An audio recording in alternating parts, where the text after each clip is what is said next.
Pele's funeral starts today, righty, doesn't it? How will he be remembered to you? As the greatest, he's the king.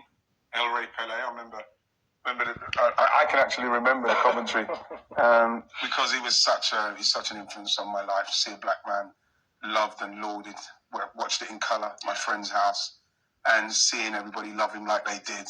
You know what I mean? I wanted to be a footballer, watching somebody who was so focal in my whole life in respect of wanting to play football. And seeing somebody that looks like you is seeing it, being it.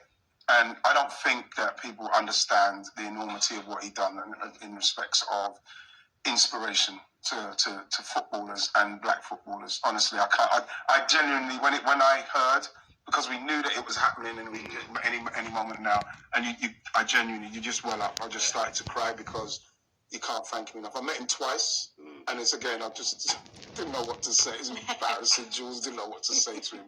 But I was just pleased to know that I touched him and met him. You met him as well, didn't you? Just a legend, isn't he? I mean, I think when you close your eyes and you picture that Brazilian jersey, the iconic yellow jersey, the number 10 just automatically is on the back, and you think of the legends that's played since then. Your Mario's, Ronaldo's, Jorginho's, Neymar's. No one will ever come near to Pele and what he done. Obviously, only see images and videos of him escape to victory. What a film that was! But it was all Pele at one stage, whether that was the garden, in the street, playing football in the park.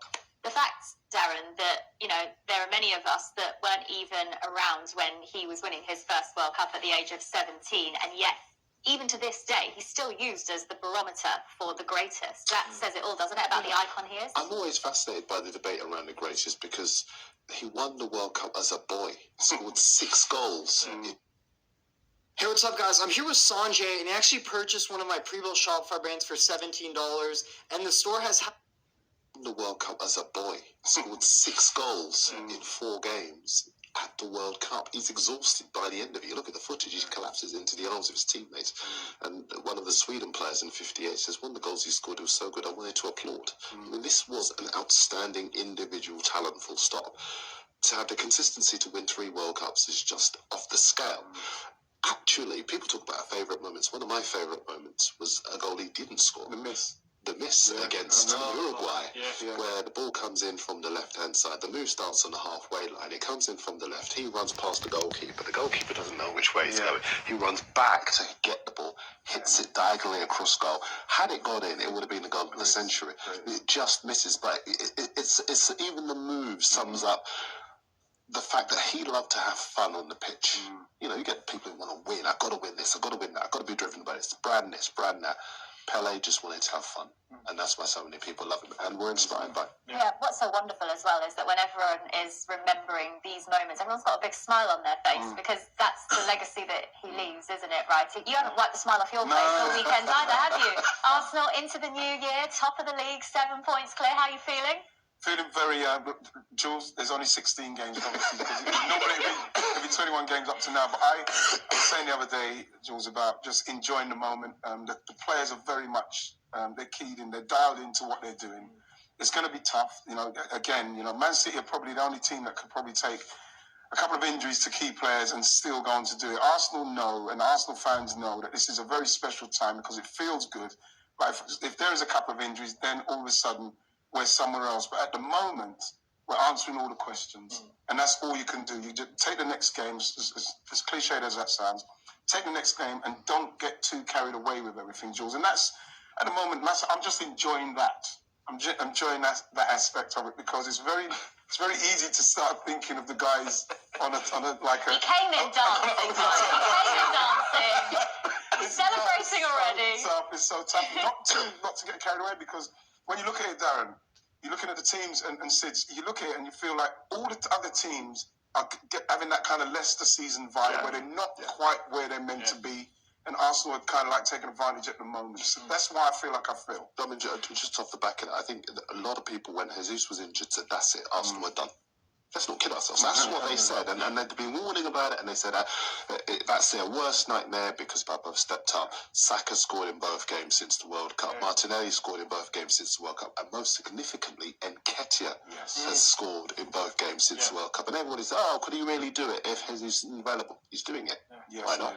And one of the players you haven't mentioned there is Martin Odegaard, who is having a remarkable season. How important has he been to everything Arsenal have been doing well? Huge responsibility, wasn't it? The captain's armband being given to him. He's accepted that. I mean, the assist against Brighton was. There's not many players in the Premier League. That he passed to Martinelli. That one. Yeah. There's not many players that can do that in the Premier League. He's the one who's playing at the top of his game. Along with the others as well, they're showing a side, a personality, a character that even if they go a goal down, they don't have a little wobble. They may have like a little spell, but they come back. You look at the games earlier in the season. Liverpool, when Arsenal went ahead, they get pegged back twice. They still go in and win the game. Spurs get pegged back. They still go on and win the game. So there's an element where games this year they're winning, whereas last year they wouldn't have probably seen them out. So can I actually ask you? Sometimes I do go a bit rogue. I love it. Go as rogue as you want. I just wanted to ask the boys about his leadership, because he's a very different captain to the captain he's had. Why is his leadership so effective? Because, like Mikel said, he's not a vocal captain. He leads by example. And going to Real Madrid at 15 and then not really settling anywhere. Everybody's thinking that this guy is a phenom. He's going to be amazing, and still loans and not getting to where he needed to be, and then till Arsenal took him. I think Sociedad had him for a while. It was out of us and Sociedad, and we've got to get him back. We've got to get him back simply because when he came, and they recognised the calibre of player that they had, how he fit into the squad, and make him captain. It's kind of given him. It's given him that kind of authority in himself to say, yes, I'm here now. I've arrived there. So you had John Terry and you had John Terry, you had Tony Adams. They're both very different types of captains. But again, it was a massive call and one that's worked out from Arteta to go. He must have had a thinking process of going, right, who can take this role on? I could easily give it to a centre half, the most common one. But if I give it to Odegaard, is that going to elevate him to really? Yeah, we're talking serious income. And the way that they do that... Don't need a real estate license? Don't need a license. To really drive everyone around him. And it's worked out. And it's done wonders because it reminds you of that environment, that culture that's at Arsenal, very much the England culture where everyone gets on, everyone's kind of the same age. There's a real good mix in the blend. And like I say, they're riding that wave at the moment, but there will be a wobbly patch, and that'll be the testing time. That's the thing. He's leading by example the way he's playing. I think he's easily the in-form creative player in the league at the moment. And like you rightly mentioned, Eddie Nketiah is under a lot of pressure. People are thinking, well, is he going to do it? They just signed a new deal the other day. Everybody's talking about how much he's supposedly getting, and it's not even irrelevant what he's getting because Mikel knows that he could come in and do it, and that's why after the game the other day, Mikel gave him such a lovely long hug because he's happy for him. Yeah. He's happy that he's come in and he's done that. And there's still maybe a chance that Arsenal may try and sign somebody, but he knows that he's needed. He's come in and he's done it. Saka's done it. Partey, Odegaard. Those are the ones. If Partey, Odegaard and Saka stay fit, which is going to be very tough, then I think Arsenal got a very good chance of winning the league. Do you think that with Eddie Nketiah, is he... Because you look at a profile and is he like the name? Is he the big superstar name that can really spearhead every season for Arsenal? I mean, he's only young and he's knocking on the door and he's scoring the goals and he deserves to start. But you've got the likes of United, Chelsea's. I'm sure Chelsea haven't got a striker, but he doesn't. Do you know what I mean? He's getting a chance, but is he the one to really be at the profile at the top? You've got to realise that now this moment what he's in now, where Arsenal's main striker's out. He's the guy they've signed. He's been there since he's 14. He's a goal scorer at all the levels, under 21 level. Now we've seen him scoring cup.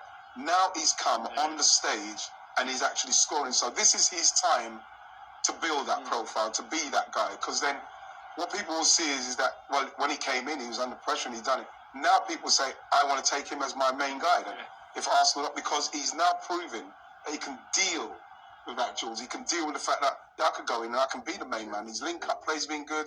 He sniffs around the box, which is what he does well, and he's scoring the goals. What I like about him as well, though, is that when he was answering to those critics, he said, I don't want to be what Jesus is. I'm my own person. I'm my own player, and he's gone and proved that in a couple of matches that he's started in for Arsenal already. Looking at the Brighton game from the weekend, Righty, it was seen as a potential banana skin because Brighton came into that match off the back of a really comfortable victory against Southampton on Boxing Day. And there were a couple of moments in the game where Brighton were getting momentum. Yeah. At any point, were you worried? Yeah, I was a little bit worried, but the way we started the game, again, we didn't panic. You know, we started the game how you wanted to. We on the front foot. They made a mistake. We punished them, and then all of a sudden we're in control of the game. And then you score again. And then what you want to see from the team is a maturity where you're not taking liberties. You're playing the game how you're meant to play your game. And I thought they saw it out very well. Until the second half, you knew that Brighton were going to do something else. Yes, they had a couple of key players missing. McAllister's missing. Casado's missing. Your top players missing. But at the same time, they were a problem to go there, especially Arsenal going there, Jules, knowing that City have dropped points and Newcastle have dropped points. So what you wanted to see was a management of the game. And I think there was a couple of instances in the second half where they weren't as tight. And I think that we saw that they scored the goal and they had another chance where they scored. Then they had one disallowed just by us. And those are the things that Arsenal can now look at, okay, we need to manage the game from here. Yeah. You know, and those are the things that, like, can I close down quicker to make sure we stop that pass into our back line? Because then, unfortunately, William Saliba got the wrong side of his leg and he scored. But I wasn't worried too much because going into the game and the way they started, they were very comfortable. It's mainly now what I'd be more worried about